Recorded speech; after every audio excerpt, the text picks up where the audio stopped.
Okay, AT devices to enhance access to information. Um, I'm going to talk about lots of different AT devices. So I'm not going to just deal with the mild moderate spectrum. I'm also going to talk about sensory and mobility, all wrapped into one because I think it just makes more sense that way. So the framework. We want students to have independence. We definitely want, our students to be informed individuals and eventually, if not right away, to contribute to society. So we need to give them access to information to be able to do that, to accomplish that. So the premise of the chapter that you just read was high incidence disabilities.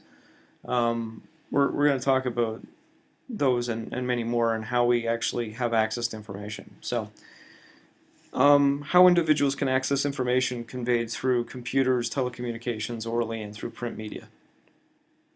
Computer access is an important reality of today's life.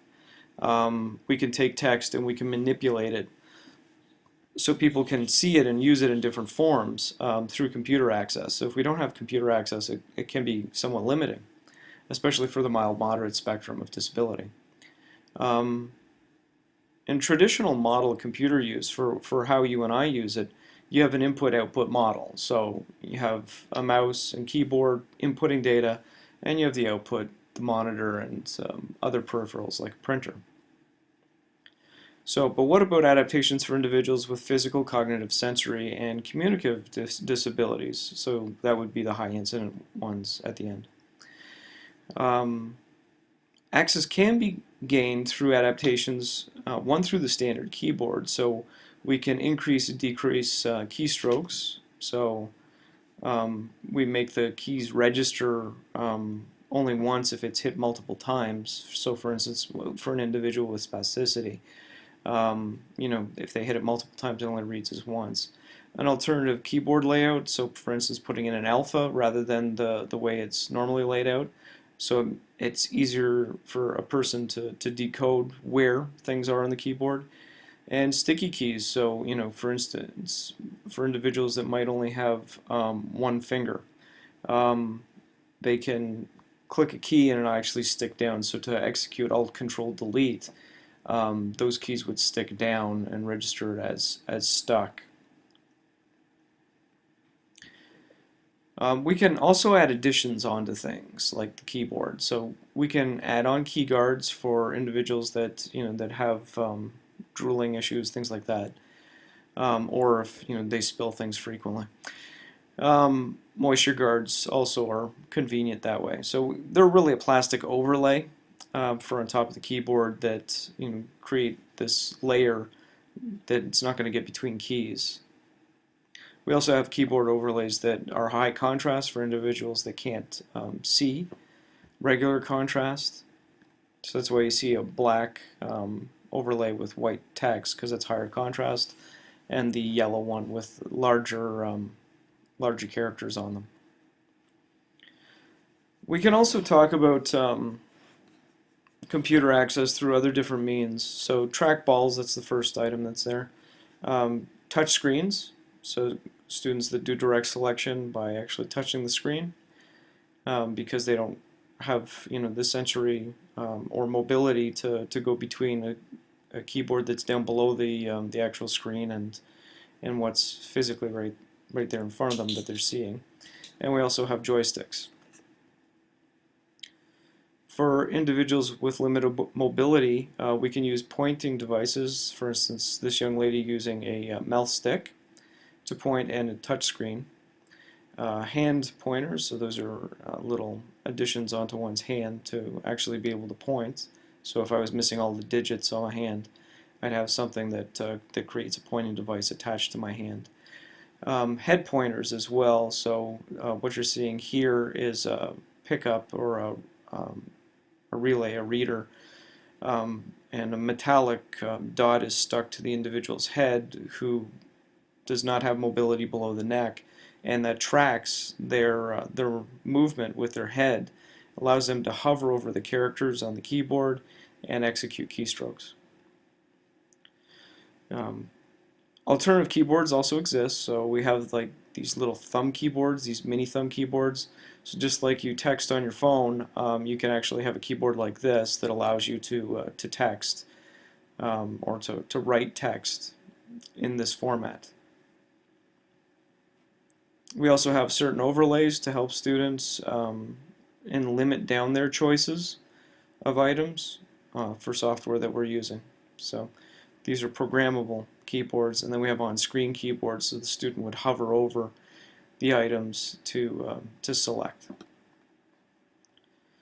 Computer access, and again, we can talk about individuals whose oral language outdoes their written language, and also we can talk about individuals that don't have the mobility to actually type.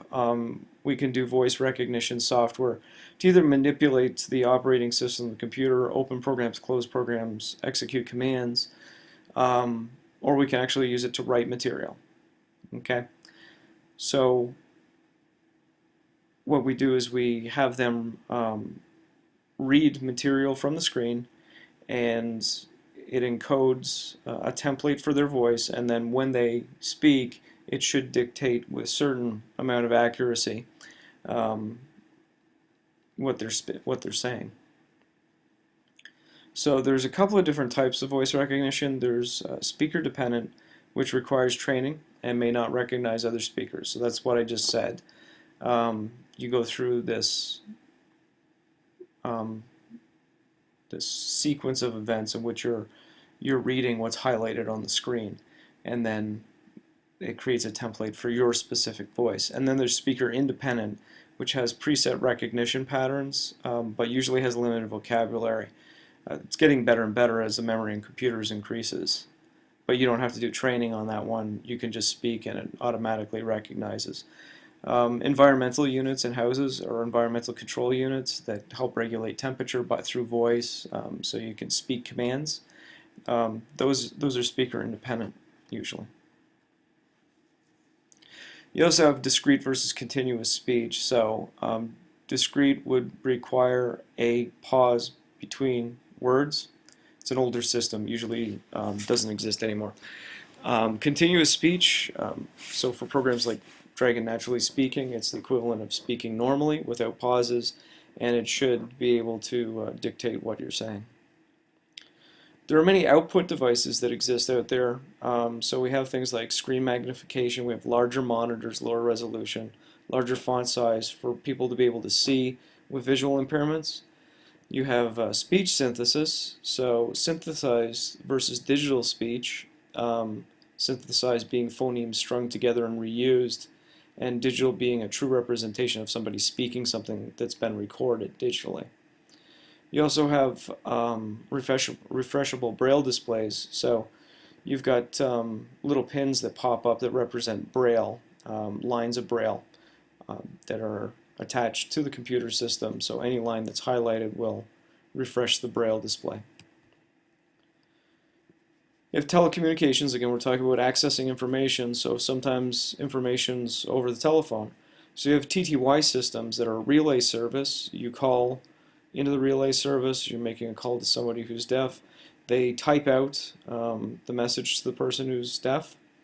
Person who's deaf types back, then the operator speaks back to you and relays the message.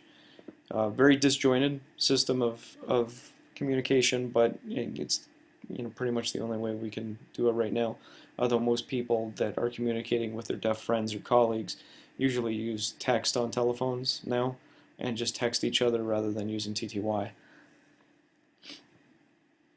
The internet, we have Section 508 of the Rehab Act, which was discussed in really the first chapter of the textbook about the laws regarding that. So we have certain checks and balances in play there, so color use, captioning images, etc., that allow accessibility to a wider range of user.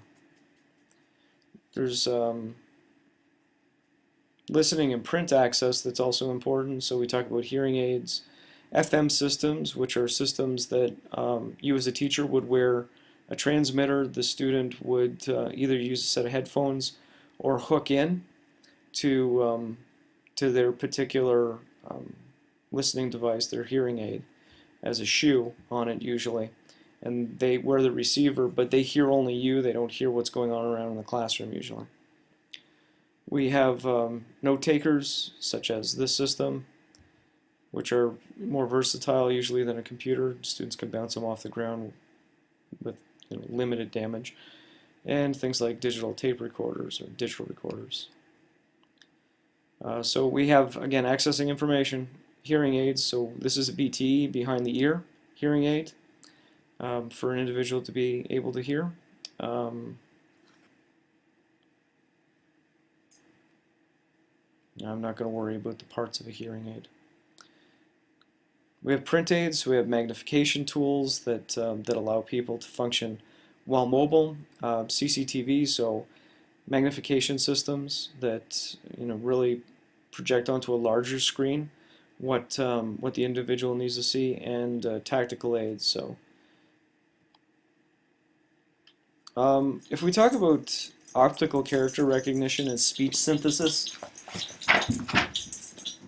we can talk about the use of scanners. So people scanning text. So if I had a student that I needed to scan in their textbook, I'd rip the spine out of the textbook, use a double-sided scanner, scan the entire material, then use software that recognizes the characters